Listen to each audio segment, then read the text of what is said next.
வணக்கம். நான் வழக்கறிஞர் முத்துக்குமார், மதுரை.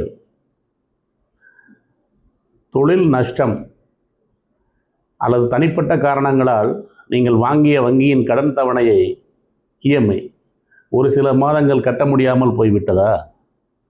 அதற்காக வங்கி அனுப்பும் ரெக்கவரி ஏஜென்ட்டுகள் அல்லது பவுன்சர்கள் உங்களை வீட்டிற்கு வந்து மிரட்டுகிறார்களா? இதற்கு ரிசர்வ் வங்கி ஆர்பிஐ கடுமையான விதிகளை வகுத்துள்ளது. எந்த ஒரு வங்கியோ நிதி நிறுவனமோ தங்களது கடனை வசூலிக்க வாடிக்கையாளர்கள் மிரட்டவோ, அடியாட்களை அனுப்பவோ, அவமதிக்கவோ சட்டப்படி உரிமை கிடையாது. காலை 8 மணி முதல் மாலை 7 மணிக்குள் மட்டுமே உங்களை தொடர்பு கொள்ள வேண்டும். ஒரு குடும்பத்தில் ஒரு கடன் வாங்கியிருந்தால் அவரை மட்டுமே தொடர்பு கொள்ள வேண்டும்.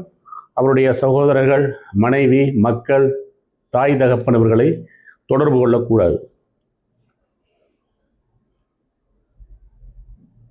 அதை மீறி மிரட்டல் விடுத்தால் உடனடியாக காவல் நிலையத்திலோ அல்லது வங்கியின் ஆம்பட்ஸ்மேன், பேங்கிங் ஆம்பட்ஸ்மேன் என்று சொல்லப்படும் அமைப்பிடமோ புகார் அளிக்கலாம். கடன் கட்டாதது சிவில் பிரச்சனை, ஆனால் மிரட்டுவது கிரிமினல் குற்றம். உரிமைகளை அறிவோம், தைரியமாக இருப்போம். MM legal solutions, Madurai. நன்றி.